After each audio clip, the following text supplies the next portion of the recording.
What's up, bro? What's up, AJ? Nothing much, man. How you doing, my brother? Good, man. Enter the ring live. Here we are. Enter the ring. Monday evening, post weekend, post fight breakdown. Yeah, man. I'm looking. Man, what is wrong with this camera? I tell you, man, it's like I don't know what the heck's going on with that thing. nothing works good anymore, dude. It's not just your camera. It's just a lot of stuff. But what are you gonna do? You know. So Let's get right into it. Okay. Today is obviously Monday, December the 16th. It is 6 p.m. or just a few minutes prior to 6 p.m. on the West Coast, Southern California time. It's cold today, isn't it? freezing, absolutely I mean, freezing. freezing for us. I've been wearing long sleeves and jackets all day. Yeah, it's really cold. I mean, extremely cold. I'll tell you right now and I don't stuff. like it. No, I hate it, dude. I hate it. I'm getting thin skinned, dude. Thin skinned like the wind. I'm waiting for the Hey, weekend. We need a big fight, man. You need to bring I over know. the what was that? What was that drink you brought over last time? Johnny Walker Red Label. Oh yeah, that was good. I'm gonna have to break into the blue label. I got it hidden in the closet. That's a good one right there. I've never tried that. It's the same stuff, dude. Hey, can you hear me? I hear you perfect, dude. How do you sound? Here, I'm good, I guess. I guess you sound good. I don't know. People out there, chime in. Do we sound good or we sound like crap? What do we do? I don't know. Yeah, chime in, people. Come Yeah, on. yeah. Here, let me put a live comment. So go ahead, Mike. I'm gonna put the live comment for the Facebook since we're live on Facebook and we're live on YouTube. And Alrighty. so go ahead and why don't you give me your take? Let's start right off Why don't you go ahead and start right off on let's go Tiafimo and Well, I Tiaf- tell you what. Well, let's go. Let's go in chronological order. Let's go ahead and talk about the fights Friday. We talked about them briefly, right? Didn't we? yeah. But during the broadcast, but let's do another quick little recap. So obviously, the big fight on Friday was here at Fantasy Springs Casino in Indio. Virgil Ortiz. I mean, it was a good showing. I mean, he TKO 5 over Brad Solomon. Is that his name? Yeah, Brad Sullivan. Brad Sullivan. Yeah. I mean, it was, I went and reanalyzed the fight again. I went and watched the highlights again. I didn't watch the entire fight again. I did watch the fifth round again, but I mean, he looked good. Some people were they were getting a little carried away with his performance, and like Lomachenko said, not to fast forward and talk about that fight, but what he said, it really depends on the opponent you're fighting. So although Brad Solomon did have a bit of a glossy record, he didn't really show me like he was willing to go in there and just, I don't want to use the terms die in the ring, but he didn't really go out there and lay it all on the line to win that fight. He kind of resigned to just, kind of taking his loss. No, yeah. I felt the same. I felt the same way watching the fight. It was just honestly, I think it was a safe opponent for Virgil Ortiz. Here's a guy who wasn't a big puncher. The fight's being fought at Fantasy Springs, which I love watching fights there, but it was a bull ring. It was like watching a fight at the Blue Horizon, and it was just a matter of time. And Virgil Ortiz, one of the things, and I think we discussed it, was his sheer size. What did you think about his size? He's a big kid, man. He was much bigger than the other kid. I mean, they were comparable in height, but Virgil, he's wide, he's broad shouldered. You know what I mean? He reminds me a lot of John Molina, broad shoulders and wide. I mean, kind of small legs, but I mean, broad in the shoulders, and he just carries a lot of power. I mean, I would gather to say he was probably well into the 160s at fight time. He weighed in at 147, so he probably easily hydrated 12 to 15 pounds. So he was pretty much like a middleweight in there. On fight night. Oh yeah, yeah. Well, I mean, the thing is he's not going to stay at that light. He's not going. I'm sorry, he's not going to stay at that weight for very long. Do you agree? Well, he's still young, so I think he could still make the weight. But like I said, it's going to come down to how do I say? It's going to come down to if he can get the fights at 147. Mm-hmm. And I think he can. So I mean, Oh yeah. he's got Golden Boy behind him, and there. I mean, what was really strange about that fight card is Tom Loffer has that fighter. The kid from Kazakhstan, the undefeated kid.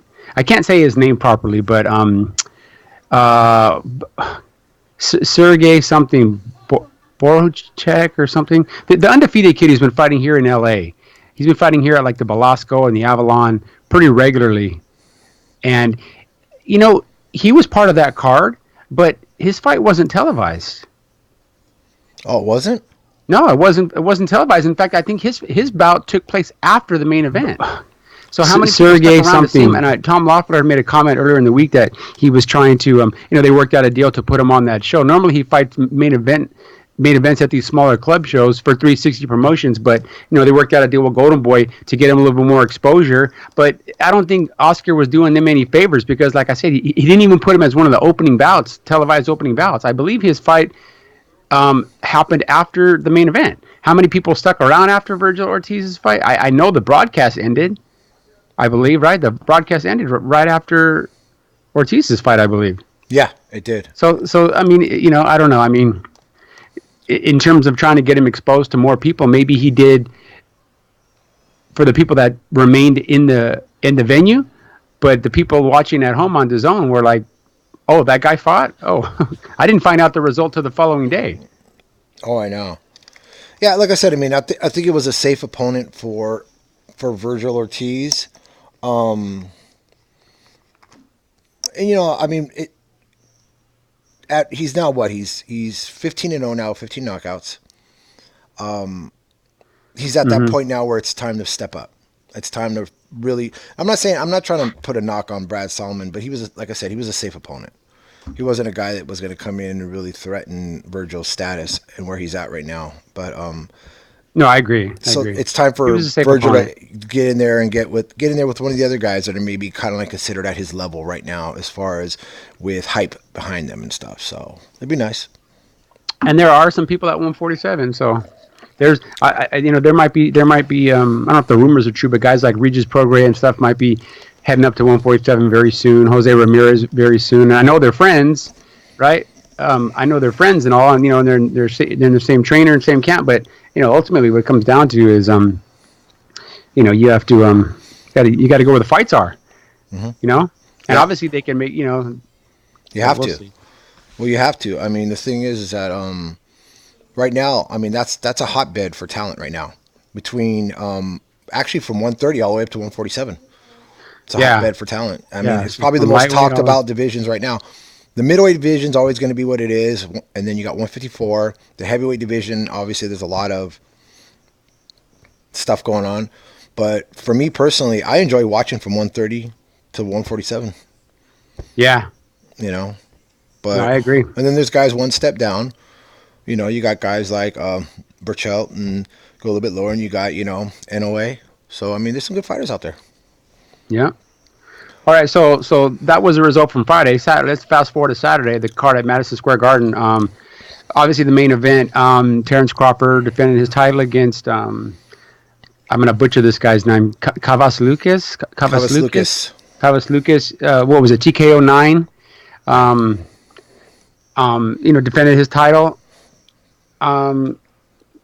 Let's just talk about the main event right away, and then we'll get to the co-main after, because I'm quite sure we've got a lot to say about the co-main. Probably a lot more than we have to say about the main event. No, absolutely. But Crawford. I mean, me and you talked earlier in the week during our one of our previous shows for the upcoming weekend. We didn't surprise us one bit that the way that both of those fights ended up. The main event and the co-main event. We called it. This guy, the Mean Machine. I mean, the only thing I would say, I didn't get to watch that fight live. I had to go back and watch the replay. But the one thing I will say is, if he had one positive attribute, is he did knows how to close the distance pretty well.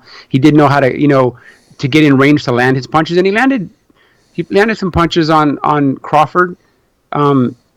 But the result was inevitable. He's just not at that level. And like I said, his fight previously, I can't remember who he fought previously, but there was talk that he really kind of eked out a controversial decision. And of course, that was against Ray Robinson.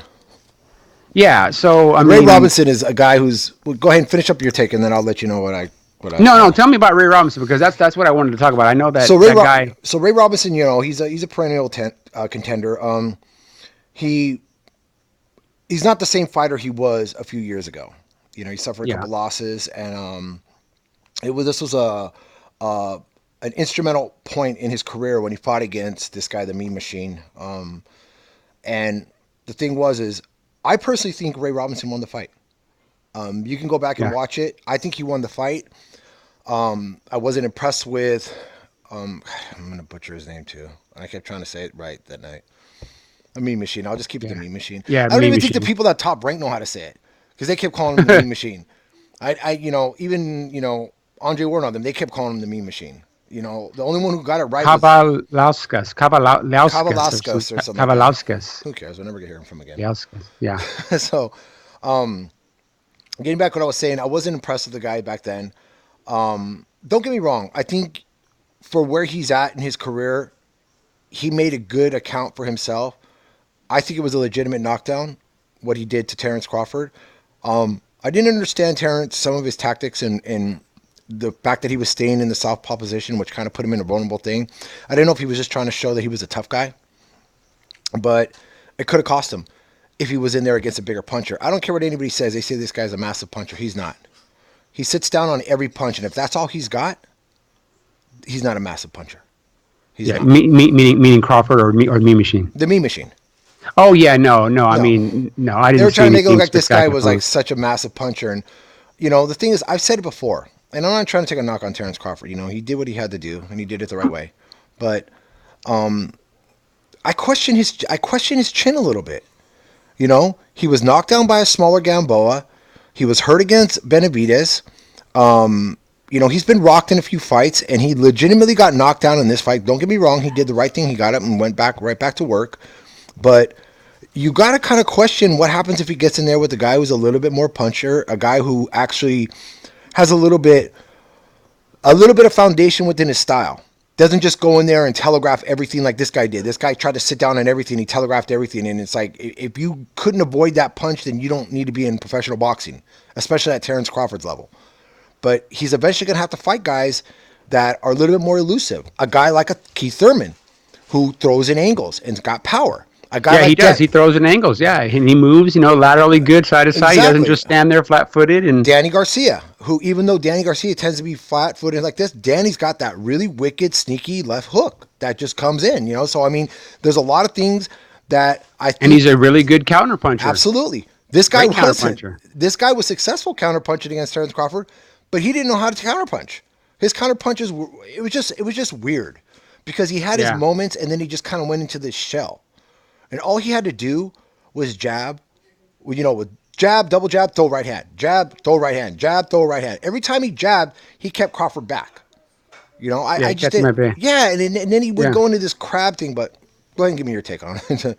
Well, like I said, I mean, I didn't get to see the fight live. I actually had an engagement I had to go to, but he, I mean, like I said, and I know it probably just sounds like we're a couple of Terrence Crawford's haters and we're PBC fanboys, but we're not. I mean, I actually like Top Rank a lot. I mean, Yeah. I like Bob Arum. I've met him a few times. I like Bob Arum. I used to despise him as a younger guy, but now I understood as I got older and I understood the business. I understand he's great at building prospects and whatnot, but I'm just not. I just don't see.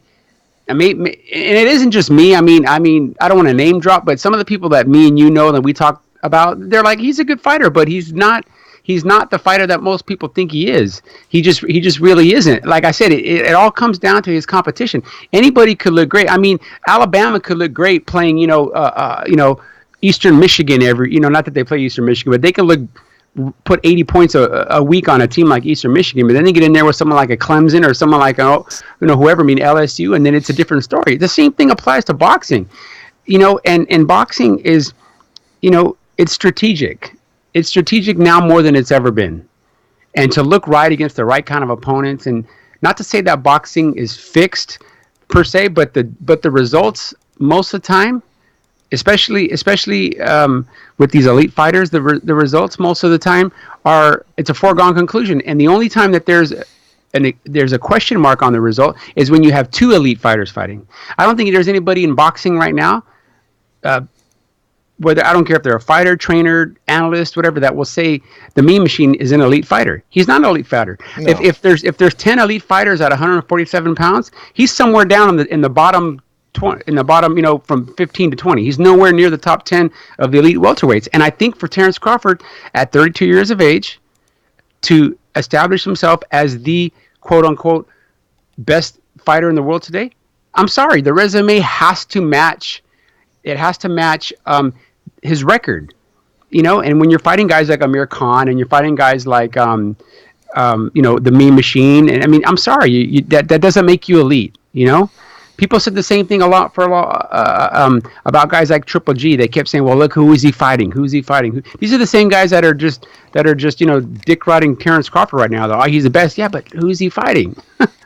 No, That's just how I feel. I just you're absolutely right, bro. And the thing is that it just seems like whenever anybody brings up that subject and questions Terrence Crawford's fight resume, they're instantly attacked for being a hater. And I'm like, or Yeah. you're instantly attacked as you're a Lomachenko fanboy or something. Listen, it comes down to this. In order to be considered the best, and people give fighters like Floyd Mayweather issues about his choice of opponents. I would only give like issues to Floyd on the later part of his career, when Floyd was already very defensive minded. He was more worried about preserving that perfect record, yeah. the GOAT, the greatest of all time. I'm not talking about the goat from Texas. For those of you that don't know what you're talking about, look it up. Oh my God, dude! No, again, I can't believe I brought that up. Now I'm gonna have that in my head. No, That's okay. He didn't. Okay, so getting back what I was saying was, my God, dude.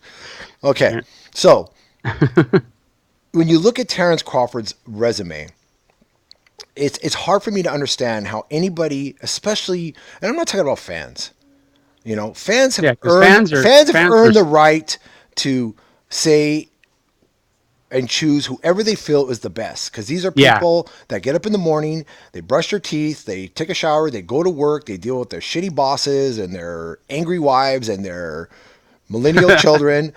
So they got the right. They've earned the right just to to like who they pain. want and to cheer who they Exactly. want, whether But it's a football team or a when it's professional fighter. yeah, but when it's somebody that's making the kind of money that Andre Ward, Timothy Bradley, and Max Kellerman, and their cheerleaders. I'm serious. With our side merch thing, I seriously want to put together some Terrence Crawford, and it's going to say Omaha on it, cheerleader outfits. And when we see them, let's give them to Max and let's give them to Andre and say, here, guys, you guys wear this at the next thing. Here's your pom-poms and go ahead and do your thing. Because I'm telling you right now, Yeah. you're not helping the cause. You're really not. And I hope that any of them are listening, because I'll say the same thing when I see them. You just... People are starting to catch on to this bullshit, bro. No, people are getting real sick and tired of it, man. Because you're not going to sit here and tell me, that it's like a political push. They're over here trying to impeach the president of the United States because they feel another country interfered with the election that gave him his undeserved position. It's no different than what the commentators from ESPN are doing right now. Yeah. They're intentionally trying to change people's opinion of who we should feel is number one. And because, and why? Yeah. and most people, and I'm not trying to be, whatever, but most people that are casual fans, they may not know the name Lomachenko. But I'm going to tell you something right now. Do yourself a favor, go back and look at YouTube, or just look at his fight resume and learn about some of the fighters that he's fought and the level of fighters that he has fought, these elite levels. Because it seems like this guy, he just can't do enough to earn the respect for years and years and years. And I say years and years and years, but here's a guy that who was considered at the time literally the number one pound for pound fighter in the world in Gary Russell. And we were there at StubHub, and he beats Gary Russell in his third pro fight. Yep. Third pro fight. Who does that? Beats a man Makes who's 20, Guillermo 24. Rigondeaux. Yeah, and that was my next point. I'm sorry, bro. I'm kind of chattering off, but No, go ahead. I've been holding in a lot of hostility since this fight, dude. And the thing is like, so he beats Gary Russell. And people aren't satisfied. And they start saying, okay, the next person. Well, Guillermo Rigondeaux. He's a master. He's this. He's this. Okay. Lomachenko steps up and takes him on. And pretty much takes the master boxer, the master who has this plan that nobody, this Rubik's Cube type of style that nobody could solve. And it was like he did it with one hand. Like this. Yeah. And it was over. And Yeah, made him totally look dominated ordinary. him. I have yet to see Terrence Crawford make an elite level fighter look ordinary. Never. He couldn't. It's very he couldn't simple. make the Mean Machine look ordinary. A guy who, in reality, he's number 24 ranked. He's not even. He has nowhere where he deserves the ranking he has, based off of what? That he beat Abergrew, who last time I saw that guy, he was working at Stater Brothers, I think. Bro, I think the most elite opponent skill wise that Terrence Crawford probably has on his resume, and I'm talking elite. I'm talking a guy with an amazing Jose amateur. Benavidez in my book.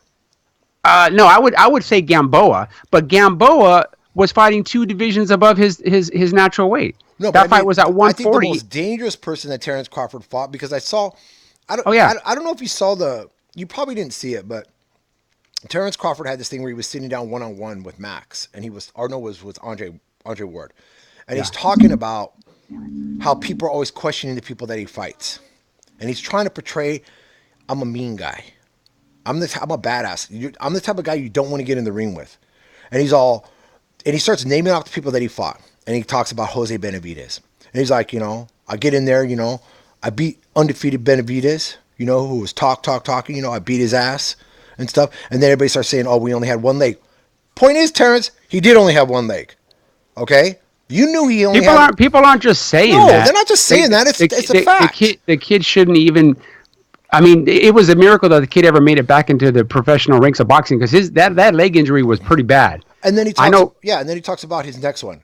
I fight undefeated Jeff Horn, who dominated Manny Pacquiao and blah, blah, blah, blah, blah, whatever, like this. Oh, my God. And Dominated Manny Pacquiao? Okay, for one thing, anybody who watched that fight against Manny Pacquiao knows Manny Pacquiao won that fight, if you know anything about boxing and if you weren't watching the fight like this, okay? Second thing is, what Terrence doesn't say is that for as tough as he's trying to portray Jeff Horn as, Michael Zarafas, who was completely dominated by Kell Brook, who should have been fighting Terrence Crawford and probably holding Terrence Crawford's belt above his head right now. Yeah. Totally dominated Jeff Horn in even a much devastating way and beat him. Because if you go much more devastating, dropped him multiple times. Jeff Horn never won a round. Jeff Horn won 2 rounds against Terrence Crawford, which is ridiculous. Yeah. So the bottom line is he's not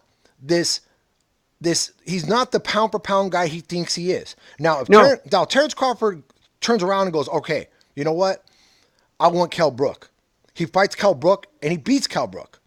Okay, that's one. Then he goes up and he fights a legitimate guy like a Keith Thurman.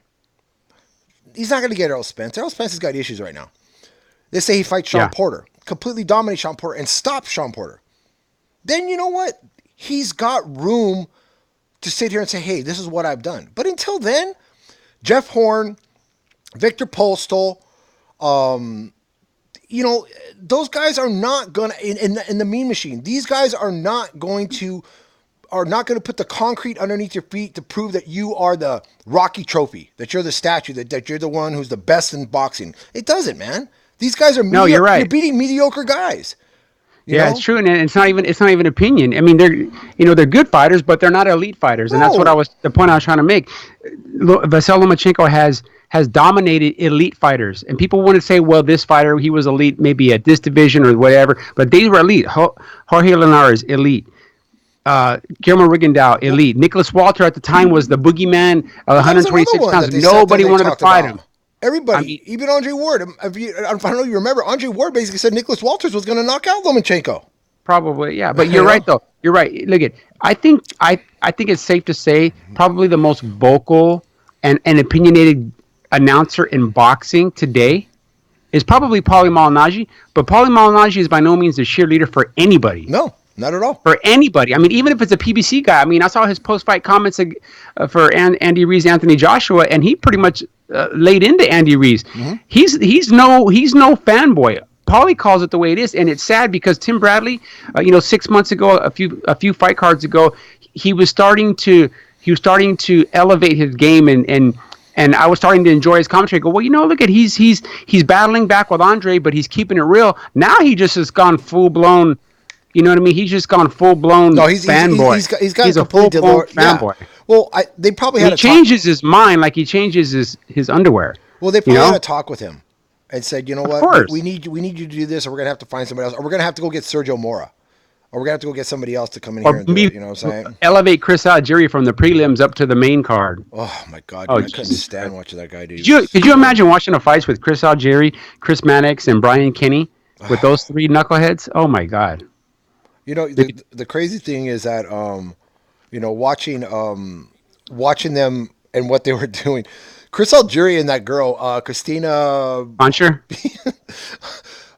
Even my wife comes in there and goes, "God, will you please tell him to shut the f up?" I mean, he's talking like he knows what he's talking about, and I'm thinking like, "Okay, Chris, you barely know how to box. You are a Yeah. very privileged person to be able to have the opportunity to say, hey, I fought this person and this person based off of something that you didn't even earn in the first place." Yeah, he didn't earn it. Yeah, that was You'll it. That was never hear of Chris Algieri again. There's nobody. I mean, if Chris Algieri got in the ring with, and I hate to say it, Teofimo Lopez will knock him out in the first round. Chris Yeah. Algieri's not a competitive, you know, he's good at what he is. He's a smart guy. He's smart. He's got. he's a good nutritionist. He's smart, Yeah, but I mean, stick to but like, nutrition then, man. You yeah, know? stick to nutrition. And Make like I the- said, I mean, make the Chris Algieri, you know your potential energy bar. there you go. There you go. I fought. Who'd he fight? Manny Pacquiao, right? Chris, I use big words to sound intelligent. Algieri, that's him. I don't need to say big words, dude. I can't even talk anymore. Jesus Sorry. Christ. Okay, so So, anyways, all right. So, I mean, once again, like I said, I mean, it's not even people could say we're haters, whatever. But at the end of the day, we're only look. Don't get me wrong. I would love to be sitting here right now on a Monday evening and saying, man. That Terrence Crawford Sean Porter fight was amazing, man. And Crawford, you know, let's say he pulled it out with a 12-round split decision. It was a great potential fight of the year. But once again, we're post Terrence Crawford fight, and once again the talking points are the same as the time before and the time before and the time before. Well, he looked good, but you know he didn't really beat a guy that's, you know, like I said, anywhere elevating or hovering anywhere around the top 10 in that division. So that's the problem we have. That's the problem that we have with Terrence Crawford. It's not that he's not a quality fighter. He's a quality fighter. And I think over the last couple of fights, even though he was at 147 pounds, he's got, I think, a little bit somewhere down a little bit. The bottom bad 3-4 years ago. He was just, whether it was him or his fans and his family in the stands, they were just completely out of control. But he's getting a little bit more mature in that aspect. But his resume is still lacking. It doesn't matter what we think. It's a fact. Look at his resume and just look at the names on the resume. It's that simple. no, you're right. So You're that's it. you're absolutely right. I mean, the thing is that, you know, but unfortunately, you know, people are going to continue to believe the so-called experts, and I don't want to be okay. Don't get me wrong. Andre Ward was a phenomenal fighter for what he did. Okay. He was great at what he did, the way he fought. That's what I'm trying to say. For what Yeah. he did and who he fought. And I'm not trying to down or trying to say anything, but Timothy Bradley, same thing. Timothy Bradley was a fortunate fighter. Let's be honest. Timothy Bradley's biggest victories that he's known for is his non-victory against Manny Pacquiao. I mean, what it is. That what it even, is. yeah, that was a complete. And then, you know, tough guy though. Great, you know, nice guy, you know, right here from the desert, from the high desert. But Max Kellerman, he's been around boxing. You know, he never actually fought. You know, I don't want to hear about his bullshit he used to do in Gleason's and shit, because any day Max is ready, just let me know, dude. Go over to Gladiator Gym, dude. Believe me, and I'll teach him a lesson real quick. yeah, he's You a know, he's a clown. He's a He's fucking, another guy. He's a He's freaking another clown, guy. dude. And that goes for a lot of these guys. I mean, they, you know, to me, it's kind of like what's going on in society today, bro. You get these people that, you know, they start a YouTube channel and right away they use this word that just kills me. I mean, it drives us like a blade into the temple, like when you got like one of those bad migraines. And it takes everything in my power, dude, to not just want to just. What's that word? I've punched a lot of people in my life. Okay. And that's the thing is I always tell people, real fighters, it's like John Molina. If you're talking to Johnny, you tell Johnny, if some guy was talking crap and he was going to get in a fight, he's not going to hesitate. Johnny's like, dude, I've been punched 1,000 times. I've thrown 1,000 punches. Same thing with guys like us. But then you got people who act and they talk it, but in reality, when they get in that situation, they lock up. Why? Because they're not used to it, okay? And that word is influencer. I don't want to hear this. I'm a fashion influencer. I'm this. You influence what? Yourself. You influence yourself to get your lazy ass off your couch and make a channel. I do this for fun. I love boxing because you know what? I know boxing since I was a little kid, just like you. We are former fighters ourselves. You know, we're woulda, coulda, shouldas. We probably could have been better than the Charlos. I'm telling you. We were the white Charlos back in the day. The Warlows, they call We them. were the Warlows, dude. Seriously, you know, we were the Italian, the Waplos. That's what we The were. Wapalos. Whatever. I don't want to get a strike. I It's got a to be new careful. cereal, I think, by General Mills. The Wapalos. The Waffalo's, dude. I gotta start that. Okay, but you know what I'm saying, though, bro. I'm tired of everybody thinking that just because they say something, and believe me, everybody out there can just tell me, you know what, AJ, dude. You know, I can. You're a dick. You know, you don't know what the hell you're talking about. I'll kick. You know, just don't use those words, because then that's a whole nother story. Because then I'll be like, yo, Mike, call Johnny, dude. It's like, you know, I gotta take on this Logan Paul wannabe over here at the gym or something. You know, but all in fun though. You know what I'm saying? I mean, it's like it's fun. Hey, Yeah, it's all fun. Yeah. but I'm just saying, I'm just tired of guys like this acting like they know it, and they argue with a person. Even when Max argues with guys like, never argues with Andre Ward, because everybody knows after the show's over, he gives Andre a foot massage. You know, it is what it is. Yeah, he's a guy. Guy's so far up his ass, it just drives me nuts. I used to like know. Max Kellerman too. He's like Al Bernstein. He's another one that just burns me. I should put them both on a barbecue, dude. So, what happens is that when he argues with guys like Tim Bradley, it drives me nuts, because if I was Tim, I'd turn around and go, hey, dude, you need to shush before I like hit you in your head and make your eyeballs even bigger. Yeah, Like, hey, Max, when I want the square root of something, I'll ask you. Hey, Max, when I want to know how to rap and not be successful, I'll let you know, dude. I'll ask you, dude. If anybody didn't know that, Max Kellerman used to try to rap. He was the original Vanilla Ice back in the day. Oh, man, you ever that's seen it? classic. He probably went and had you two scrub every one of those videos. I still got one of his. I got to say, dude, it's really bad. It's like Man. it's like Vanilla Ice bumped into MC Hammer, and they both rolled over on EPMD, dude. It's like really bad, dude. You know, people are like, who are they talking about? It's like, yeah, I know. This is mumble rap days. You know, you can start a little beat like, oh, okay, getting back on shit. All right, so we're done with that. Okay, so main event. If we're this bad like this, what are we going to be like on the next big fight, dude? When we got the gin and juice flowing, dude. Okay. Speaking of rapping. No, so wrap it up, Mike. Wrap it up on Crawford. Let's talk about the co-main event. Obviously, I mean this one was as easy to predict as the sun coming up tomorrow. We knew that Teofimo was going to stop Richard Coleman. We didn't know what round, but I think you said it's going to be before the fifth round. I think is what you said before the first. It ended up being in the second round, and Richard Coleman really fought. Obviously, he fought the wrong fight, and I don't know, man. I mean, at some point, if you're a professional fighter and you know you've been in there multiple times like he has, and you fought for a couple world titles, and you know he came up short one time, and I think in his second attempt he actually won the title over Beltran, but but he, you know, at one point in that second round when you got caught with that right hand and you went down, do you get up and do you just realize, you know what, okay, let me try to hold, let me try to utilize a little bit of the ring, maybe you know. Maybe if I can just survive this round, get my head clear, take a knee if I have to. The guy just stood there and took shots until the referee really had no choice but to go in there and stop it. And the problem that I have with Richard Commey is he was just far too. It looked like Charles Martin when he gave his title to Anthony Joshua. So he was far too happy to give that belt up. Obviously got a career high payday, and he probably couldn't get his check fast enough. Out of the arena, on an airplane, and back to Ghana or wherever it is he currently lives. Or he's New York. Maybe he lives in New York. He just, that if he's in New York, he'd probably be just a cab ride back home. He just could not wait to get to the bank and cash that check. That's what it looked like to me. He didn't look like a guy that just lost his world title. Did not look devastated at all. Well, you know, the thing is that I was sitting here watching the fight, and I remember Gigi was like, you know, they started a little bit on the, you know, he was talking and he's crying a little bit, and she felt all bad. And I said, yeah, because he's talking about, you know, his family and what happens in Ghana, and I'm like, I looked over at my wife and I'm like, was this post fight? This is post. No, this is yeah. No, this is pre-fight. This is when they were just showing like videos of like stuff that. Oh, okay. You know, the build up. And I'm like, I don't recall. No. And I looked at my wife and I go like this, and I go, don't feel sorry for him. Believe me, I go because. And it's sure enough, as soon as he got knocked down, you know, my wife felt bad for him, and I was like. And I was just like this. I was like, F you, dude. F you, Comey, dude. It's like, you got exactly what you deserve. Went in there, did everything wrong, you know, trying to trade bombs. I mean, he's got a right hand, but you just got to pace yourself a little bit. You shouldn't be the nervous guy there. You're the champ. Exactly. The other guy should be the nervous guy. Let him come at you and figure it out. Yeah, and he just... During our pre-fight, we were talking about that. A few days ago, we were saying he has to fight his fight. He has to fight like he's the champ and not fight like he's a challenger. Exactly. I don't care if he's the A side or the B side. I don't give a shit about that. I'm talking about who holds the freaking belt.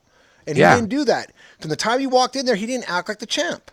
No. He should have just walked in there and made it real easy and wouldn't even have to deal with a headache or the embarrassment, you know, or possibly the fact he sharded himself or whatever. Dude, he should just walked over and handed the fucking belt to goddamn Teofimo and then walked back. Walked out of the ring like Walked out that of the one ring. guy who was. Because that's exactly Like how that he one fought. guy, yeah. And I'm not going to feel Yeah. sorry for a guy like that. And I'm not going to feel sorry for a guy with his extensive experience getting hit by a rookie. A rookie. I don't care what he's done in the amateurs. As a pro, a rookie. It doesn't know how to take a knee. Shit in the amateurs. Yeah. Take a goddamn knee or grab the guy. I don't care if you got to tackle him. I don't care if you get deducted a point. You're about to get the fight stopped. He knows he's going to get it stopped. Then he wants it stopped. Yeah, you could see it. He just resigned to it. Yeah, he just resigned to it. So you know what? I got one thing to say, Richard Comey. Bye, Richard Comey. Yeah. Go fishing with Julius Ndongo because go hang out with Ike Corte. You know, maybe we'll see you in 5 years. Because that's what happened. Corte loses the fight and disappeared for 5 years, right? Every time. That's what's going to happen to Richard Comey. The same thing. Yep. Yeah. Same thing. You know what? I'm not gonna cry one tear, Argentina. I don't give a shit. Bye. One less fight I gotta deal with. Yeah, I mean, like I said, it's just like to see Richard Comey shut Teofimo down. Maybe there's a. I think anybody does because Teofimo just knows how to get under your. He does all the things that you shouldn't do. I'm not saying you shouldn't do. I understand, being a boxer today, everybody thinks that there's got to be a showman aspect to it, and there does. It's so different than like when remember Jojo Diaz when he was working over at the gym. Yeah, and Jojo's a good kid, like you said, hardworking guy, great kid, man. But he didn't have the image. Good-looking kid, articulate, but all of a sudden after that fight, he changed his style. He got that weird haircut and he started acting a little bit more aggressive, and it got him a little bit more juice. Well, he's got the fight now with Tevin Farmer. Exactly. He's got the fight. They're fighting on a Thursday. But we know, it better than anybody. That's not Jojo Diaz. No, I don't believe so. Jojo goes home, probably looks at him and goes, God damn, man, I hope I win this fight. Because I've been walking around with this ridiculous goddamn haircut for the last year and a half, dude. When Jojo walk out and punch me, dude, he'd be like, hey, I heard you talk about my hair. No, but I'm just saying, dude, it's like, but that's what I'm saying with this thing is that Teofimo, I go back to the Maldonado fight, Diego Maldonado. And the one thing that Teofimo should be fortunate for his antics after disrespecting Maldonado with his little Fortnite thing was the fact that Maldonado's brother, Jesse, didn't get his hands on him. That the people got him because Jesse was about to show Teofimo why you don't do that shit. You don't do that, man. Now, has Teofimo learned from that? I don't care about his situation going on with his dad, who talks too much, his mom, his 40-year-old wife. I don't care about any of that stuff. Okay, that's his own personal stuff. I don't want to hear about that crap. Okay, I know it's made for TV stuff. Hey, everybody's got a story behind. I got a story, dude. But I'm not everybody's got a story, man. Yeah, But the point is what I'm trying to say is that, you got this going on, and then it showed at the end of the thing. And Max Kellerman broke the cardinal rule, and that is to defend somebody who was being disrespectful to the sport, and that shows that he has absolutely no ethics when it comes to sport. No. And that was after he beat Comey, he basically, it was all about him, so it's one thing to go over and be excited. And then you see Comey and him, their paths cross, and Comey went to acknowledge, and he just walked right past him. It wasn't until Bob Arum got into the ring and went over, Bob Arum said something. I told him and his dad, you fight under the top ranked banner. Show some class, or I'll throw you both the F out of here. And then Teofimo walked over and talked to Comey. Disrespectful. And I'm going to tell you something right now. Yeah. His medicine, his punishment, his Messiah was standing right next to him. Yeah. He wanted it. He claimed he wanted it. His dad wanted it because his dad was never a fighter. Junior never boxed a day in his life. He sold some drugs. That's about all he did. I don't want to hear like Angel Garcia, Danny's dad. I was 500-0, on the streets. That don't mean shit. Oh, you're talking about Ruben Guerrero too. Oh yeah, Ruben Guerrero, another one. I beat everybody's ass on. Okay, whatever, dude. Okay, fine. Every dad can claim that shit. Well, unfortunately, these two dads right here, you're looking at us right here, we actually did that. Okay, and I'm not talking about the streets. I don't even count the people that we beat on the streets. I'm talking about just But what I'm trying to say is that you got the dads over here talking all this crap. Basically writing a check that he better hope his boy is asking cash.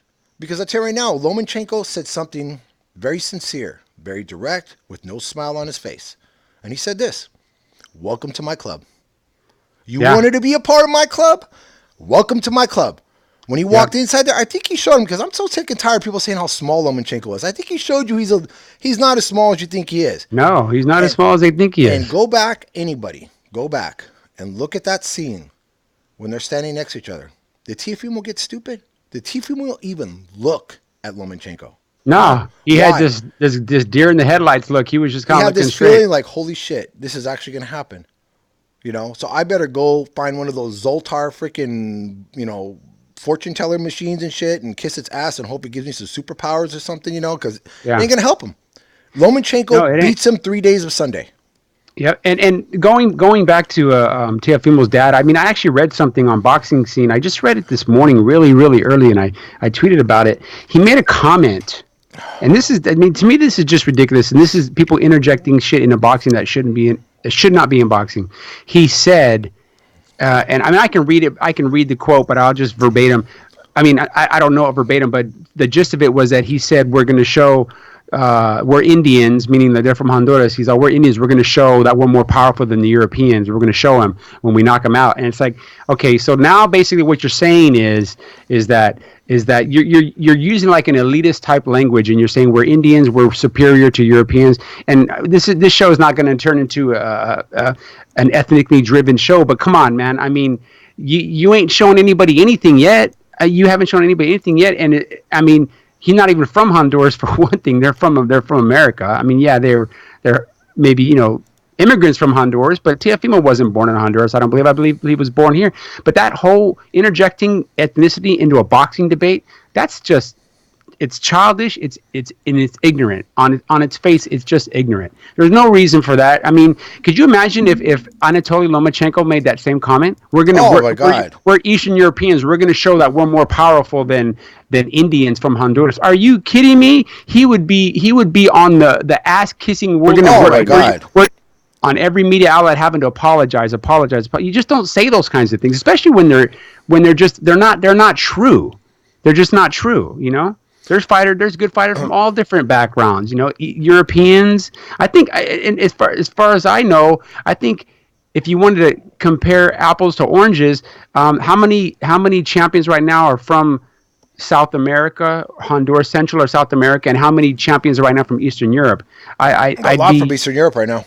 Yeah, I would venture to say that Eastern European fighters have been dominating. They dominate the light heavyweight division. They were dominating the heavyweight division for a decade with the Klitschko's.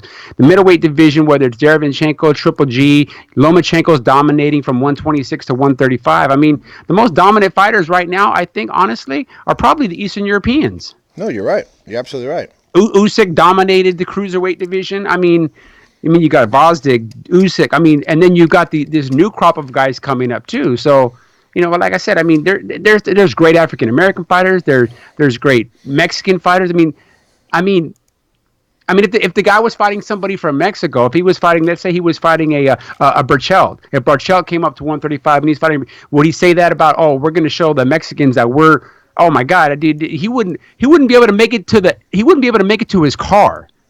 I know. People don't play that shit when it comes to that. Oh no, and I think that's the thing is that people don't understand is that, it starts with this.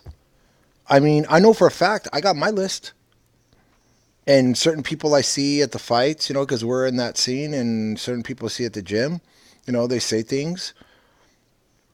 I'm not talking about it's a violent thing, but Yeah. I would personally rather somebody be violent, walk up and punch me in the face and say, you know what, you shouldn't have said that. Oh, all right. Then walk up and just blast me and make me look like a fool. Because that's what happens. Now you're getting everybody who picks up a camera and thinks they know everything about boxing because they were a fan of Floyd Mayweather, or maybe they caught a couple Tyson fights back in the day or something. So now they know everything about boxing. And they listen to guys like Andre Ward and Max Kellerman and Tim Bradley and say, who's the number one fighter? I'll give you a better case, bro. It's like the guy you see that goes to a concert, like an Iron Maiden concert, and he's wearing that Iron Maiden shirt. You walk up to him and go, oh, so you're a Maiden fan, huh? Yeah. And then you rattle off give me 3 Iron Maiden songs other than the popular. No Trooper, no Fear of the Dark. Number of the Beast. No Number of the Beast. No 2 Minutes to Midnight. None of that stuff. And hope my son's not there because he'll rattle off like every song and tell him what he can't Right? say. Or walk up to him and go, "Hey man, did you like Kill 'Em All by or did you like Screaming for Vengeance by My Maiden?" son hit me Oh with the yeah, song today. He's like, "Dad, who's this?" He loves doing it to me now. And I go, "It's Iron Maiden." He's like, "Okay, yeah, but what song?" And I'm like, I don't know." He's all, "And you call yourself an Iron Maiden fan?" I'm like, ugh, just got called. He called me out. But that's what I'm trying to say. So walk up to these guys and tell them these things. yeah, It's no different. It's like I was talking to this guy, and I'm going to keep him nameless from another show. And we were talking about something, and I brought up something from the past that was relevant to our conversation. He had no idea what I was talking about. I was like, "So your extensive, education and it understanding of only goes boxing back to only goes back to 2001. 19. I'm sorry, to 2003. Anything past 2003, you don't even know. You don't know jack shit." No, because they were probably watching the NBA and the NFL at that time. Like I always tell people, man, if you don't embrace the past, you'll never understand the future. You have to. You have to Yeah. go back and understand. It's just like when you get, but You don't then you don't you don't have to you don't have to just pay homage to it no. and live in the past because that's a whole nother subject. Me and you have talked about that before. Everything that's happening today in boxing, bro, has already happened 100 times over in the past. Yeah. Maybe not the same level of fires because I don't want to hear about what's his name. I don't want to hear Willie Pep would beat Salvador Sanchez because I would sell my house, liquidate everything, and put every dollar in Salvador Sanchez if that fight don't go 3 rounds. You gonna tell me Willie Pep beats Salvador Sanchez? Yeah. Give me a Well, break. Max Kellerman feels that though. But Max Kellerman's never put a glove on. I'll tell you what, Exactly. Max, put a glove on. Show me that you can actually fight and that you can actually take a punch, that you actually know how to throw an educated jab or a right hand, and you understand all the things that you say. Because it's one thing to say it, it's another thing to do it. I can sit here all day and say, I know how to do this and this and this, all these different crazy trick moves that Tony Hawk can do. But give me a skateboard and take me down here to the skate park and watch what happens to me, dude. I'm coming back in a body cast, dude. I don't know anything, dude. I won't even get on the thing. I'll be like, oh no. I'm not going to look like an idiot from a bunch of 10-year-old kids, dude. You know? Exactly. But, Exactly. oh, But man. yeah, I agree with you. I mean, you have to know the past, especially when you're trying to make educated and informed discussions, and especially when you're referring to the past. Well, most of these guys they don't know, and they like I said, they think that the boxing's history only starts from the time that they tuned in, and they really don't know what happened before. They don't even know what's happening in the alternate realm. They don't know what's happening on the local fight scene. They don't know what's. They only know about like it's almost like they only listen to music I that's don't understand. I top don't 10 recognize on these people Billboard. anymore, bro. I'll be honest Yeah, with you. Guys like Al Bernstein, I don't even know who he is anymore. I He's know. not. It was funny because there was this webcast thing, and I got on it, and this is right after Al Bernstein got into the Boxing Hall of Fame. Remember that? Yeah. And I was a huge Al Bernstein fan, and Al Bernstein used to call I ESPN think we Boxing both were. Yeah, yeah, we back in the both. day. Back when we even had like our cousins when they were working with some fighters like Humberto De Los Riso and some of my old stablemates, like Glenn Kennedy and all these guys were fighting. Long story short, so I'm in there and they were talking about something, and I brought up something about the old ESPN days, and I brought up a fighter that he used to always say could have been a champion, and I brought up Charlie Brown. And then right away I get people in there telling me, what are we talking about, Peanuts and Snoopy? I was like, oh Jesus Christ, dude! It's like nobody here knows boxing. And Al Yeah, Charlie Bernstein White, thing Lightning was, Brown. no, wait a minute, no, hold on. And he goes, his whole thing was, oh, name sounds familiar, familiar. And he's like, yeah. And I go, he's all, yeah, oh yeah, he was, yeah, oh yeah, he was a good kid, out of Philly. I'm like, no, no, no, no, no. That was Charlie Choo Choo Brown, the black one. Charlie White Lightning Brown was I was like, who are you? Yeah. You Yeah, forgot like what happened to everything you guys. ever Yeah. know. So I guess I'm not going to bring up names like, Carlos the Force Tide, Mark Frazee. I'm going to tell you right now, guys. Like my brother, when I was a little kid, the best magazine I ever got, every time I went to the grocery store, was Ring Magazine or KO. And the thing is in the back of it, it wasn't the pictures, it wasn't the posters, it wasn't the stories, it was the results. The Yep. fights from around the world, from Asia to the Philippines to Mexico to Honduras to wherever. And I learned these fighters. I follow these fighters my entire life. I made up a world boxing league within my head that helped me as a fighter. I'm serious. And the thing is that, it showed you and you saw things like this. And then later on, people that I admired, like we talked about what happened like with Dana Rawson, to see people Hmm. that you admire and see them fall so far. When you Hmm. ran into Iran Barkley in Las In Vegas. Vegas, yeah. You know, guy was probably Yeah, that must have, when he was on it, when he was really down in the dirt, man. yeah. Down in When the dumps. like when I almost went toe to toe with Simon Brown on Las Vegas Boulevard the day before he fought Maurice Blocker. Oh yeah. You know, I remember that. I remember that. but the thing is, these are the memories that Simon Brown, there's a fighter these guys wouldn't even know who the hell he was. No, and this is what I'm trying to say. It's like, when people talk about, Deontay Wilder, I heard somebody say the other day, oh, they were talking about, well, that guy, his trainer, Mark Breland, I don't really know anything about him. You don't know who Mark Breland is. A guy who went 117 and won as an amateur, won the gold medal. Now, he didn't have he had a good, He won the career. title. He became world Yeah. champion. Yeah, he beat, he lost his title later on to, Lloyd Hunnigan. No. He lost it to Maurice. Oh my God, I'm gonna look like an idiot here. Maurice Stafford, Marlon Starlin. He lost Marlon Starling. Oh, Marlon Starling hit him with that overhand right. dude. I should get an award for saying that name, Marlon Starling, dude. Marlon Starling, yeah. Dude, we used to watch those fights, dude. Yeah. Okay, so bottom line is very educated guy as far as in boxing. Yeah, you're right. I just went on Boxer. He got knocked out, yeah, by Marlon Starling. But I think we probably Now, watched that fight on ABC. Now, who would have pulled that? Who would have pulled that in boxing today? Who would have pulled that? Nobody. Maybe Max Kellerman. Maybe. Yeah. I've never even heard of him. He talks about Simon Brown, but anybody could talk about Simon Brown. I can go even deeper, okay? If I wanted to, if I really wanted to go even deeper than the Maurice Blockers and fighting guys like that and stuff. I can go back to the true guys that you kind of like scratch your head and go like whatever happened to Lamar Kidfire Parks. Whatever happened to him? Yeah. All these guys that were supposed to be the guys that were coming up, the big fighters. Real quick, getting back on, there's one other thing I wanted to say about Teofimo. Teofimo, his antics and what he's doing right now with his dad talking and stuff. Obviously, the first person that comes to mind is Angel Garcia, but Angel Garcia looks like a Rhodes Scholar compared to Teofimo's dad. What's his dad's name? Junior. His name's Junior? Yeah. Okay, well, but... Which is kind of confusing because Teofimo is actually the junior. Doesn't make any sense. Yeah, I know. I think about guys like Nassim Hamed who were flash and, were knocking people out and stuff, whatever. And when he got humbled, when was it Barrera? Barrera just beat his ass and humbled him. This kid should take note because, like you said, everything that's happening now in boxing's already happened 100 times before. Happened again, bro.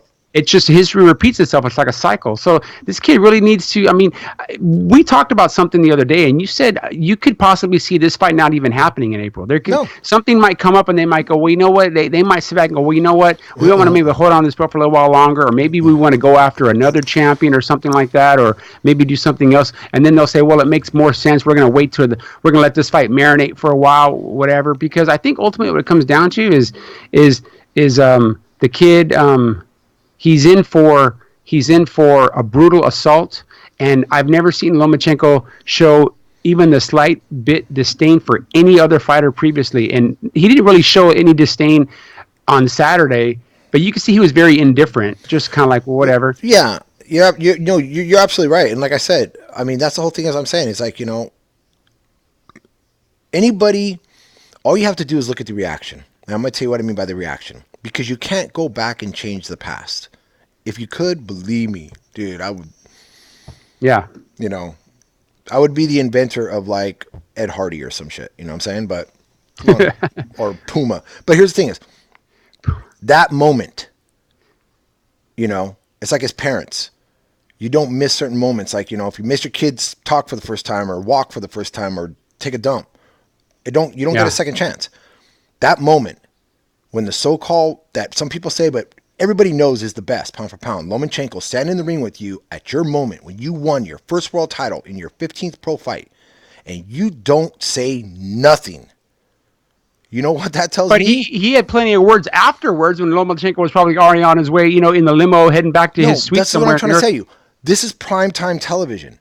They put Lomachenko in the ring for a reason, because at the end of the day, Lomachenko and Teofimo are both top-ranked fighters, and the fight will happen. You know why? Because Bob Arum's 157 years old, and he doesn't know if he's going to make it another year, and he wants to see the fucking fight. And based off the way Arum was acting after that fight, He wants to see Lomachenko humble this kid. Yeah. Humble. He's probably tired dealing with the antics. They're probably very difficult in negotiations and stuff. He's probably getting tired of it. Here's the thing: is what's going to happen. So he has this moment, and he doesn't say anything. No, he doesn't say a word. He doesn't even look at Lomachenko because he knows as soon as he opens his mouth, Lomachenko's going to turn around and get in his face and tell him, "Really? Now you're really pissing me off because I'm already pissed off the fact that your dad disrespected my father, disrespected me, made it look like I was." Nothing. Like everything I've ever accomplished through my amateur days to my pro days is shit compared to him who knows nothing about boxing. Yeah. Okay? The bottom line is don't sit here and praise a guy for teaching Teofimo Lopez how to box when he wasn't Teofimo Lopez's trainer when Teofimo was fighting for a team when he was an amateur. Okay? You know that he had so Teofimo didn't learn. His dad may have showed him how to throw his first punch, but he learned how to throw his first correct punch from his coach when he was fighting amateur boxing. Okay. Yeah. So then his dad does whatever he does now. It's like this. There's a reason why Teofimo brought in Joey Gamache into this camp. Because and Joey Gamache is now this is his second, I think, or third fight with him, right? Yeah. Yeah. Because Gamache was a good fighter. I mean, Gamache was a solid guy. You know, he just and he's such a soft-spoken guy, and he exhibits a lot of class. He's not all there anymore. But he doesn't look like he's all there. I don't think he's recovered from that Arturo Gatti beating. But you got to think at some point he's going to probably be like, man, what am I doing with these guys? Hey, on that note, let's segue that into because I think we've said that's something we're going to close out on. Hey, speaking of trainers, so what is all this talk I'm hearing that Tyson Fury is now going to work with Sugar Hill from Kronk Gym? Yeah, he left Ben Davidson. Well, that was to be expected. And here's the thing. Nothing personal against Ben Davidson, but like I said, I've said it 100 times. These guys get way too much credit when a fighter does something good. Yeah. Just like they if the pendulum, you get this much credit, but you only get this much blame, or vice versa. Ben Davidson's, he's a good young trainer. I mean, but once again, his only real success has come with Tyson Fury, and I think a one-legged blind chimp could have got in there and worked Tyson Fury's corner. You're not going to teach Tyson Fury how to fight. The only thing that you can do at that stage in his career is put together a schedule that we're going to follow and a training regimen. That's it. But you're not going to teach him how to punch. You're not going to teach him how to move and angles and, okay, we're going to feint here, we're going to part, whatever. You don't teach a fighter of this magnitude at that level. You just don't. So like I said, the kid a year ago, he was being held as like this super trainer. I don't remember who it was, but they were interviewing him and like, how does it feel to be 26 or 27 years old and you're such a successful trainer? It's like, you're a successful trainer with one fighter. You got Tyson Fury, but Tyson Fury was taught to fight by his dad as a kid and then his uncle Peter for probably the better part of a decade. So, this guy got way too much credit. So is it going to change Tyson Fury? Not one bit. Not one bit. Not only is it not going to change, I'm not only going to not change Tyson Fury, but I think it's going to start shedding a little bit of light on some of these guys that claim to be these trainers. Because here's the thing is, just because this guy was there for Tyson when Tyson got out of his coke binge and helped him kind of clean himself up and then got named as, or whatever the situation is, doesn't mean he knows anything about boxing. That's like Chris Algieri. So Chris Algieri is going to probably go later on and want to train fighters. And the only thing he's going to be able to tell people is, well, I fought Manny Pacquiao. I was good enough to fight Manny Pacquiao. I got a title shot. Blah, blah, blah, I got knocked down 6 times. Yeah. And people buy into that shit. It's like the guy who caught the fish, He caught a freaking, salad. He caught a freaking sardine, and next thing you know, by the time he gets home, it's a fucking whale, It's not going to happen, dude. I'm telling you right now. The bottom line is, Junior Lopez could sit here and this falls into the same thing. Could sit here and say he's a trainer. He's not a trainer. Just because you're with your son, you don't know everything, and you're going to find out real quick. And anybody that's ego's too big to reach and ask for help is stupid. Because I'll tell you right now, if I was Junior, just from the people that I know and that I would get on the phone right now and I would beg, borrow, plead, whatever. Robert Alcazar, get a real trainer. No disrespect against Joey. Robert wouldn't work. I know Robert wouldn't, but I'm just saying if he was able to, as I said, beg, borrow, whatever, basically, beg for whatever. But a guy of Robert Alcazar's level and experience, I mean, that's what they need. They need that inside there because going up against a guy like Lomachenko. Now, Lomachenko's dad, he wasn't a boxer, but he's a smart man. He had a plan, and he stuck to that plan. And he's very humble. Yeah. Junior's plan all started with dollar signs and ego and machismo. And I'm going to tell you something right now. That's what's going to make this fight not happen, bro. It's this simple fact. The dollar signs are going to go away because there's already money there. And he's really going to look at the opponent. And he's going to say, holy shit, I'm about to get my son's ass beat down bad. You got to look at the men that Lomachenko's beat. He hasn't just beat. That's the reason why they were calling him No Moschenko. He takes your heart away. Mm-hmm. And to take the heart away from a kid, people are going to be like, oh, well, Teofimo, he's got all this heart. How do you know? How do you know? Who has he fought? He beat nobody. No Chin Comey, who's the worst of the worst. No Chin Comey gets knocked out in the same fashion by Linares or anybody else. Okay? Who's he beat? Nobody. Maldonado, who was destroyed, in his previous fight, was damaged goods. AJ, I'm hearing static on your mic, bro. Check your. Is there static? Can you hear me? Yeah, there was some static right now. Yeah. Okay, but you know what I'm saying. But but yeah, that's a great point though about Tyson Fury's guy. So where does he go from here? Well, like I said, they say that. I mean, I don't know if it's been confirmed, but possibly, Sugar Hill, the guy that was he trained with at Kronk, and they have a history back when Tyson had, for a short time, he was working out with Emmanuel Stewart over there at Kronk Gym. So that's the word. That's the word.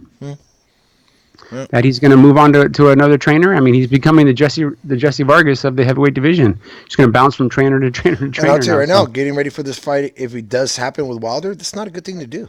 It's not a good thing to do because Tyson, don't get me wrong, like you said, you can't really teach a guy a whole lot at this point in his career, but he still needs to have a plan.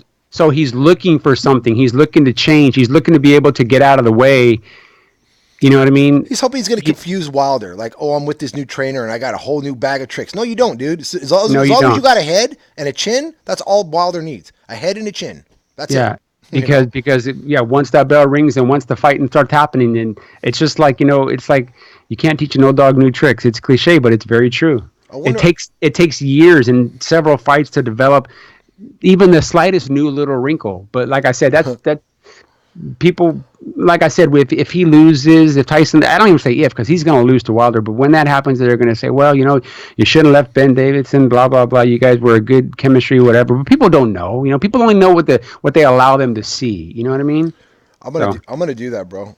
After that fight happens and Wilder knocks out Fury, which we know is going to happen, I'm going to put one of those little glyphy, like little things on our site right here. And every time somebody says something stupid, I'm going to hit it, and it's going to be Wilder going bomb squad every time doing this big head, dude. That'd be great, dude. Like the gong in the Gong Show, dude. But yeah. So that's that. So what else we had going on there before we close out? What else? Let's see. I think that. For the most part, those were the big fights over the weekend. I mean, I know none that of the other fights on Top Rank were really worth mentioning. Other than the one fight was actually a pretty decent fight. The kid that reminded us of Mugia. What was that? Oh man, I can't remember. Top Rank? The Top Rank fighter. We were watching it. Oh man. No, are you talking about the cards on Friday? The Acevedo versus Yeah. That was Acevedo versus I might not see his name. I had it here. Lopez or something like that, wasn't it? Or what was his name? No, Feliciano. Yeah, good fight. Best fight of the weekend. Yeah. Much like a couple weeks ago when Povetkin and Hunter. Yeah. That was the best fight of the weekend. Hats off to both fighters. Both fighters fought. Like I said, I think Feliciano still needs a lot of work. He's not ready for a title shot. Acevedo. No. Feliciano was also a lot bigger than Acevedo. Once again, just like with the other fight that happened, just this huge weight disparity, man. I mean, we keep talking about, VADA and all these other things of drugs. We need to seriously start getting these things hooked in. I mean, to these the measuring weighing machines. Some of these, I don't understand it. Some of these guys are like... Yeah, some of these guys look much bigger. I'm like, wait a minute. Did you see the size? I was like, dude, that's... Yeah, Feliciano was a big kid, yeah. Yeah, but all respect to Acevedo. That kid fought his ass off, and I I hope if it's not Golden Boy again, I hope somebody gives this guy another big fight because when you heard the backstory about him and his two brothers are living in an RV and their mom got deported back to Mexico and I mean those kids, him and his brothers, I mean they're fighters, man. They're all heart and They're like the hardworking band that travels in a van eating ramen and stuff, just trying to get gigs, just to pay the yeah, bills and stuff. yeah, And yeah, you're exactly. absolutely right. And I know from our part, we always look for that in fighters, and we definitely became a fan. I've seen Oh yeah, Acevedo I'm a fight big fan of that a kid. Yeah, couple I can't times. wait to watch him fight again. Yeah, and I wouldn't count him out. I mean, he's still there. I think, like I said, I think that Feliciano was just a lot larger, but I think he showed a great account of himself for what he did. I think he can even go down. There was even rumors that, like I said, he stepped up in weight. He stepped up in weight, so he can go back down to his natural weight. So, I Yeah. mean, I just saw that all weekend. Guys stepping up, guys stepping up. It's like, what happened to like fighting a contender? What happened to a champion or a top guy fighting an actual top 10 guy or fighting a guy within his division that's natural at that weight and stop, being a weight bully and pulling people up? I don't get that, man. Because a lot of guys like Acevedo, they're going to take that because they need the opportunity.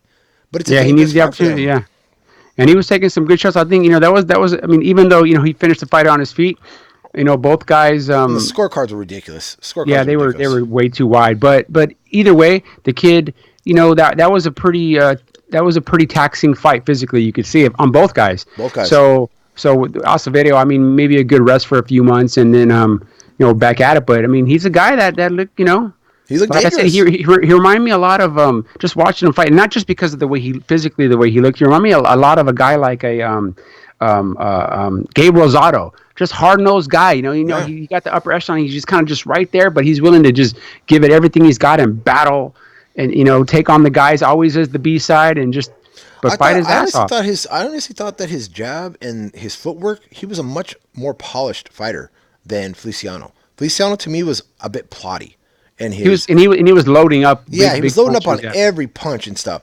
But like I Yeah. said, once again, it was it was the sheer size, bro. The sheer size of Feliciano and Acevedo. It just basically took over because in the early rounds, Acevedo, when he wasn't as shop worn from the punishment of going toe to toe with a bigger guy, he was able to absorb. But as the time went on, Absorb and counter, and as time went on, and yeah, he just kind of it caught up to him and stuff. So yeah, it did. my hat's off to both fighters. I look forward to seeing both fight again, here real soon and stuff. But Yeah. as far as the fights on Saturday, the guys on the top rank after that, there's really nothing I really want to discuss on. I mean, just to me, just showcasing guys who don't deserve to be showcased when there's so many other fighters out there. I mean, just go to some of the gyms that we've been to, bro, and you'll see real talent. I mean, it drives me nuts, Yeah. But so what do we got going on this weekend? Who's any fights this weekend? Or what's going on? Well, yeah, we got some big fights this week. We got the card in Ontario, the Charlo versus Harrison. That's this weekend. Oh, that's right. We'll be there. Oh, on Wednesday is the rematch. Jeff Horn, Michael Zarafa from Australia. I think they're fighting in Brisbane, and that's on Wednesday. So I'm not sure if ESPN Plus is going to show that fight, or I don't know where that fight's. I'm sure we'll search for it, and if it's another, wake up at 2 in the morning to watch it, like we did with Tyson. I'm sorry, with Tim Tszyu. Well, I'll do it. I'll wake up because Tim I Zero really want to and see. NOA. Yeah, we did that 2 times. Yeah, so I wouldn't mind waking up to see that fight. I mean, absolutely. I want to see. I don't want to see Jeff Horn get hurt because he seems like gonna get hurt. a good human being. But I want to see Zarafa just end this guy from a career standpoint, just be done with them because I really think Michael Zarafa really having to take this mandatory is really unfortunate because he's a guy that could be fighting for a title right now, but instead he's now got to go back and fight Jeff Horn again. Well, because they don't want Michael Zarafa to fight against, and I hate to say it, and I'm not trying to be a hater, they don't want him to be in line to fight against guys like Terrence Crawford and some of these other ones. But Zarafa, I believe he's campaigning at a higher weight now. I believe 147. no, He's not campaigning at 154. No. That fight against that first fight, they fought that fight at a higher weight. They fought it at middleweight. Yeah, they fought it at Okay. 154. Was it 154? Yeah, I'm looking at the weigh-in right now. Or like I said, whatever. I mean, the bottom line is that But see, what people don't understand is that who beat Michael Zarafa already? Yeah, Kell Brook. Kell Brook just dominated him. Like Yeah. how he beat. I heard somebody saying the other day, "Oh, Kell Brook, barely beat Sean Porter." Really? Go back and watch that fight. Okay, Well, and Sean that Porter was should and have it been was here in Southern disqualified. California too. Yeah, Sean Porter should have been disqualified for the dirty antics, and that's the thing that gets me about Kell Brook and why I really admire the guy. I'm Yeah, really he dominated. I'm looking at the scorecards from that fight. He dominated 118 to 110, 119, completely 109. dominated the guy, I think dude. he dominated Marcus Rafa. To dominate a guy at that size, that's what I'm trying to say. Is His Rafa's that's a big kid too, 5'11". He's big. well. If you look at Kell Brook and they were like, Terrence Crawford and them were, because I heard them saying something about, well, the reason they didn't want to take the fight with Kell Brook was because they don't feel he was going to make the weight and it would just be a waste of time and money for the promotion for a guy that's not going to make weight. And I was like, well, first of all, that's not your concern. He's going to make the weight. Second of all, why are you fighting at a catch weight of 144? If you're the 147-pound champion, you know the guy you're fighting against has already got weight issues trying to get down. Why are you making him fight at 144? I don't get that, bro. Yeah. It's Yeah, like, I didn't hear anything about that, but yeah, I mean that's what Kell Brook was talking about. He was like, that was his only issue. Why am I gonna fight Yeah. at 144? I'm 100. You want me to fight at 147? I'll fight at 147. yeah, I didn't hear anything about that. But yeah, I mean, know? if that's very possible. Like I said, weirder things happen. I mean, like Floyd did it How with about Manny Floyd did it Pacquiao? with Manny Canelo. Pacquiao did it for years. Yeah, Floyd did it with Canelo. He We're did it going to with fight for the Canelo. 154-pound title, but at 152. It doesn't make any sense. Well, like I said, I mean, okay, well, enough of that. But okay, but like I said, for anybody out there, keep your eye on Kell Brook. I love that Sky Sports put a thing out that said, Special K is back, the true chosen one. Because I'll tell you right now, Well, he's had some time. He's had some time to recuperate and hopefully his orbital bones are nice enough. he's had good fights since then. He beats a Rafa and then he beat this other guy just recently. He's not fighting bums. He's looks dominating in both of them. To me, he's right there. But I like what Kell Brook said. He says, "Listen, I put my offer out there. I want to fight whoever wants to fight, but I'm not going to chase you forever. I'll fight other people. I'll find other." We know Amir Khan's never going to fight him. Amir Khan doesn't have the heart to fight Amir him. Khan, I think Kell Brook would make an example out of Khan and knock him out in the first round just to prove he can do it. You know what I'm saying? Yeah. The first right hand he hit him with, it would be over. And then what would people say? Because it took how many rounds did it take? Crawford never knocked him out. It was a shot to the nuts. Yeah. So Or his like vagina, wherever he hit freaking Amir Khan. I don't know, man. I don't know about Khan anymore. I don't know about him anymore. But the bottom line is, you're not going to sit here. When I saw Terrence Crawford, I hate bouncing around, but when I saw Terrence Crawford sitting here trying to make excuses, when a champion's got to make excuses for the opponents that he's faced, then he knows to himself he's not facing the best people in the division. Yeah. He knows he's not. Don't sit here and tell me that. Because the one thing that Andre Ward didn't press, and I wanted to hear it come out of Terrence's mouth, because they say it every fucking time, but they didn't say it in front of Terrence and have him say it, was nobody wants to fight him. I want to hear Andre say that. I want to hear Terrence say, well, Thurman don't want to fight me. Porter don't want to fight me. Brooks don't want to fight me. Spence don't want to fight me. I want to hear that. I want to hear that out of his mouth, because those guys are going to make him pay for it. They're going to be like, oh, really? I hear you want to, that I don't want to fight you? Well, here's the contract. Fight me. He won't sign it. Like I said, nobody's scared of Terrence Crawford. Hell no. He ain't no boogeyman. He ain't that tough. You look at his skills and what he is. Horrible footwork. He beat up a guy that okay, don't sit here and try to bullshit the public that the guy's a two-time gold medalist for the Olympics. The guy fought in an Eater regional from Lithuania. Who the hell fights in? I think my son got the bronze medal in Lithuania, dude, last week. You know what I'm saying? I mean, it's bullshit, bro. I don't want to hear about that crap. Well, yeah, they were embellishing how the qualifications of, and the guy never fought anybody. But the best fighter he fought was Ray Robinson, and Ray Robinson was already 3 years past his prime. So you show me in his resume where he deserved a title shot, and why other guys aren't getting title shots. Hell, yeah, I agree. It makes no sense. So before we move on, and we're going to close out here pretty soon, but we'll talk about the upcoming fights in Ontario, and then we'll close out. Who's Terrence fighting next? He's not going to get Manny Pacquiao. I'll tell you right now, honestly, if I'm Terrence's people, I'd stay the F away from Manny Pacquiao. Manny Pacquiao beats him, and beats him easily. Based on what I saw Manny do to Keith Thurman, who to me is a much more aggressive fighter than Terrence Crawford, and hits harder. Manny's going to have no problem with Crawford. He's too fast. That herky-jerky style and shit like this is going to be all over. Here's the thing. I think people that are saying that they were saying, I heard a lot of people saying this in the last day or two. They were saying, well, and as a matter of fact, I think one of them was Max Kellerman. They were saying that how Manny Pacquiao and it wasn't that Manny didn't want to fight Crawford because Manny will fight anybody, but Bob Arum didn't want to make that fight. But at that point, there was already a huge rift between Manny Pacquiao and Bob Arum. Yeah. But Manny Pacquiao knows full well what happened to him in Brisbane, Australia. Absolutely. He was at the end of his contract. They screwed him. They screwed him. They it was a screw job on Manny, and Manny was The like, second time they did it to him. You're not going to use me to try to build this guy up. But And what was the like I said, real quick, bro? What was the first time when Manny was getting ready to get out of his contract? Who did Arum and them screw him on that? Tim Bradley. I don't know. Maybe Tim Bradley. That was the end of his contract, and that's when he re-upped with Top Rank, and he got his title back. He got the title shot. That's very possible. But like I said, I don't think that people thinking that Terrence Crawford walks over Manny Pacquiao. You're based off of what? You're kidding yourself. Let's just do this, okay? I don't particularly believe in the triangle theory, but how well do you think Manny Pacquiao would have done with this Mean Machine guy, with a guy standing right in front of him, that knocked him out in 3 rounds, dipping down? Manny catches him with the straight left hand, knocks this guy out, knocks him out, a lot sooner than 9 rounds. I guarantee that. Okay, that's not even an opinion. He knocks that dude out in probably 5 rounds or less. Are you gonna say that Terrence Crawford hits harder than Diego Chavez?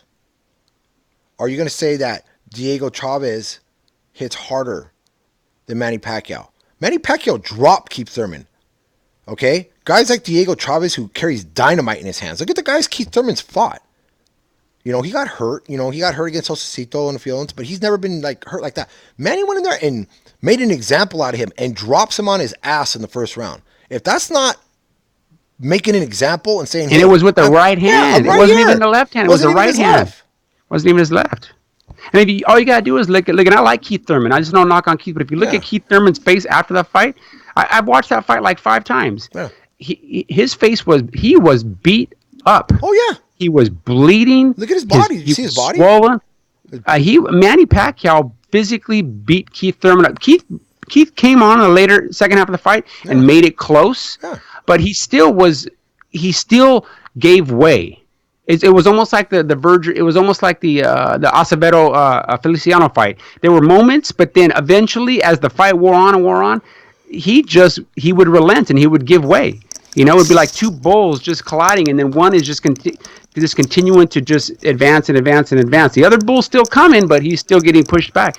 So, like I said, I mean, these people thinking that Crawford would just walk through with someone like a Manny Pacquiao, and then, of course, they were talking about Floyd Mayweather as well. They were talking about a potential, if Floyd comes back, would he fight Terrence Crawford? And Max Kellerman, very, very, like, churlish and very, very kind of like, you know, almost like an insulting kind of snicker said, no, why wouldn't it, you know, like, no. Mayweather, basically saying Mayweather would never get near Terrence Crawford. I mean, you know what? Let me tell you now. Max Kellerman, I'm serious. The guy. At some point, somebody's got to call Max Kellerman out, and that's what they were doing on Sky Sports. They were just ripping the commentators, okay? Because I can't watch the certain things on ESPN. It's just it's gotten so bad. You know what I mean? And the thing is that Max Kellerman has just become such a it drives me nuts the way he is. But the bottom line is, I don't want to hear about Terrence Crawford fighting Floyd Mayweather. The man's retired. Let him go beat some Chinese kid for the judo championship or some shit. I don't really care, okay? The man's retired. Manny Pacquiao's not even entertaining the thing because Manny Pacquiao knows Floyd's not coming back. And if Floyd comes back and looks anything like he did against Conor McGregor, it's an easy night for Manny Pacquiao. I want people to understand, Floyd had his time. His time's passed. It's time to move on from that. Stop holding. I hate some of these pages, and you get these people, and they're like, you know, you're talking legitimate boxing, you're talking about legitimate contenders, you're talking about potential matchups, and they got to throw Mayweather in there. And I'm like, dude, I don't want to hear about this. Well, but my point was they were trying to make it sound like if Floyd did come back, he'd be almost like to say he's afraid of Terrence Crawford. And like I said, nobody's afraid of Terrence Crawford. Nobody is. Nobody's afraid of Terrence Crawford. I'm sorry, they're just not. Amir Khan. Afraid of what? They're afraid to throw Omaha steak at him or something? Dude, the guy's not afraid. Dude, I'm more afraid of his sister, the one who tried to go after Kell Brook. I'm more afraid of her than I am of him. She looks like Clarissa Shields, dude. Hell with that shit, dude. Dude, no one. the bottom line is they're trying to change Terrence Crawford's his appearance and who he is, his persona. Top Rank is he's a mean guy. He's got a chip on his shoulder. But what is he so angry about?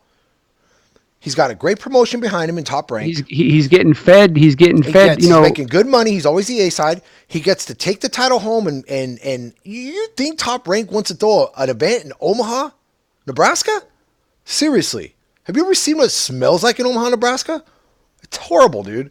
So I mean, so they got to go to Omaha and do this thing. Then they got to deal with Terrence Crawford's rowdy family that they have to build a whole section just to keep them away so they don't bounce people out and get violent. It's ridiculous. Yeah. They have bent over backwards for Terrence Crawford. So now they need Terrence Crawford. I guarantee you. That's why, just like with Teofimo, I think Bob Arum's at the point now. He knows he can't deflect. And Bob Arum's not a techie guy. He's not a guy that's on. It's not like Bob Arum's like on the computer like, okay, I'm going to see what they're saying on Twitter right now. He's not like that, dude. He's a telephone guy. He's got guys out there that are observers, and they'll call him. So what's going on? Oh, they're talking all kinds of shit about Terrence. Okay, we got to make a fight. I can't sell tickets. Yeah. I mean, come on, let's be honest. Less than 8 hours before the event, there was still so many open seats. Okay. Well, yeah, and they fought in the small room at Madison Square Garden too, right? It wasn't the big Grand Garden Arena, right? No. Or the big arena at Madison Square Garden. I believe it was a smaller room, but anyways, man. I mean, like I said, you're right though. They have bent over backwards for Terrence Crawford and have given him every opportunity to shine, but very little return. But ultimately, he's got his competition has to step up. When Gary Russell fought Vasyl Lomachenko way back when, I believe he was with PBC at the time, and he crossed that street, and you know what I mean. And so I just don't understand. I don't understand why Terrence Crawford can't, quote unquote, cross the street. Well, I'm just tired of this whole song and dance. If they're making it sound like everybody's afraid to fight this guy, and I'm like, because every fighter that I see them talk to. Kell Brook stalked the man from the UK all the way to New York, all the way to LA, and then back to New York, and then back to and couldn't get a fight. Keith Thurman's made it perfectly clear, I'm ready to fight. Spence never didn't want to fight him. Spence just had an alcohol, and whatever happened to Spence, he's dealing with a lot of other stuff right now. Yeah. But I'll tell you right now, Spence is going to come back with a chip on his shoulder. He's going to come back. He does come back, yeah. And I would hate to be the first person to get into with Spence. People are making it look like, Spence is... Okay. Anybody out there who thinks that they're so perfect, like I said, don't throw rocks at glass houses, all right? The man had a few too many drinks, whatever like this, and got in a bad accident, and probably in a car that he didn't know how to drive for shit. I would probably crash that car after drinking one Boone's Farm. That's a high-performance car, dude. Come on, Yeah. Yeah. So, shit happens. The man made a mistake. I'm not gonna burn the guy his entire life. He's a great champion. He was coming off an amazing performance against Sean Porter, and what was it, an entertaining fight, and everybody wants to shit on him. Yeah. Like I heard somebody even try to say, he was probably depressed and probably because he didn't want to fight against Crawford because he don't want that smoke. I'm like, man, you know what? You guys need to stop living in a fantasy world, okay? Because I'm going to tell you, a lot of these people are going to eat their words. They're going to eat crow big time, yeah. No, because what's going to happen, bro? Terrence Crawford's going to end up pilling another mean machine, a guy where everybody's going to scratch their heads. His fans are going to be all elated about it, but then, and guess what's going to happen? This time, it's going to be a guy who's a little bit more put together, a little bit more polished, and it's going to be sayonara. And Terrence Crawford's going to end up losing to some guy who shouldn't have been in the ring with him. Now, do you want to go out losing to a guy, maybe a guy named, Billy Toms from Romania or whatever? Yeah. Or do you want to go out on your shield losing to a guy like Keith Thurman? Danny Garcia. Oh yeah, I just got a message right now. You got a Facebook message from Jawan Hurd. Okay. I don't know if you could see what you're. I can see things on here. What do you say? Oh, I don't know. I don't have Facebook. Oh. I think he's watching the broadcast though. You watch the broadcast? Oh yeah, people are watching it. Yeah. Yeah. So. Anyway, hey, so listen, we're going to come back later in the week. Look, obviously, there's some fights to preview this weekend. The fight I'm most interested in, not only the main event, Harrison versus Charlo, I'm actually interested in Guillermo Rigondeaux fighting on this card as well for a title, I believe a vacant title. And then, of course, I want to see Carlos Balderas fight. I believe he's fighting his first 10-rounder, I think. Balderas is? Yeah, Carlos Valderra. So I mean, that's a stacked card for this weekend coming up here in Ontario. It's a So stacked card. so on your thing real quick. So what do you think about who do you like on the main event? Charlo and Harrison. Well, do you want to talk about that now, or you want to just shelve that for later in the week? I don't think Yeah, we yeah, because we we can get show in. we can Yeah, show because that we're later. gonna. Yeah, Yeah, 'cause- we're just doing a recap here. yeah, yeah, yeah. Yeah, I mean that's a whole nother hour and a half discussion. We talk about these fights. There's a really it's a good card. I It's a think there's really like good 10, card. 12 fights. I mean, you got the heavyweight F.A. Jagba fighting, We'll Tony be there. Harrison, obviously. Andre Durrell's fighting, Carlos Balderas is fighting. One of the young guys that we know, Giovanni Rodarte is fighting, and Jose Carlos's brother is fighting. So it's going to be a good. So It's anybody gonna, who doesn't like us, just look for us. We'll be the guys in the big Enter the Ring T-shirts that'll be walking around the venue and stuff. Come up and say hi, have a beer with us. I'm mistaken. It's not a 10 rounder yet. This is an 8 round fight. Balderas versus he's fighting a guy with a 13-1 record, Oh seven no, guy's knockouts. tough. Yeah, Yeah, he seems like looks like a tough guy. So yeah. this Balderas is for those of you that don't know him, he's a 135-pound guy as well. He represented America, United States in the Olympics. He's a guy that has sparred pretty much everybody from 130 to 140 in and around here, and the gym wars. I mean, he smacks everybody up. He smacked Teofimo up. He smacked up Ryan Garcia. He smacked. I mean, he's him and Devin Haney and Shakur Stevenson went. I mean, toe to toe. They both gave as good as they took it. So he's a high level guy. He's not quite from a exposure standpoint. He's kind of not quite where where Devin Haney and Teofimo at yet. He's But one he's fight being away. developed. He's one He's fight one or away. two fights away. Yeah. So he's got 9 fights now. He's his 10th fight coming up, and then hopefully he'll be making the switch to 10 rounders, and we'll see what happens. The kid's a good fighter though, and he's a good kid. I've met him a couple times. He's a good kid. But this kid he's fighting, this kid from Mexico is a tough kid. This kid out of So be a what? good fight. Another thing I want to do is I want to put together our own top 10, pound for pound. What we think. Oh yeah, And yeah. we'll hold it and we'll keep it and then we'll kind of change it as fights change and stuff like this. But we can start that, when we get closer to the fights this week at Ontario, because we got a lot of work to get done before then and stuff for those fights. But it's been a good night tonight, bro. Yeah, it's been a good night. Yeah, I need to go get myself something to eat, man. Yeah, So, me too. I'm starving too. I'm starting to get delirious, dude. I'm tired. A little funny. I know we get a little sidetracked, but it's fun, Hey, Yeah, we get a little did sidetracked. Yeah, who cares? Who cares? Nobody's watching anyways. Nobody likes us. We don't care. Come say hi to us on Ontario. We'll be there. Buy us a beer. Say, hey guys, I like your thing. Buy us a beer. Need some nachos and a hot dog. We'll share a hot dog. How's that, dude? Okay, just not your hot dog. Okay. Everybody have a wonderful night, bro. Man, get some sleep, man. I'll see you.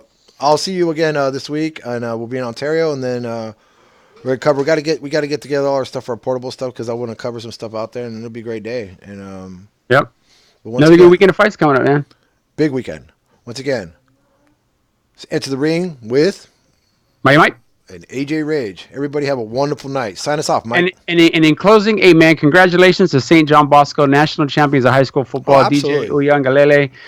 We his dad and uncles played football for us for years, man, and that kid is doing something great. Petros Papadakis called him the best high school player he's ever seen, and Petros has seen everybody.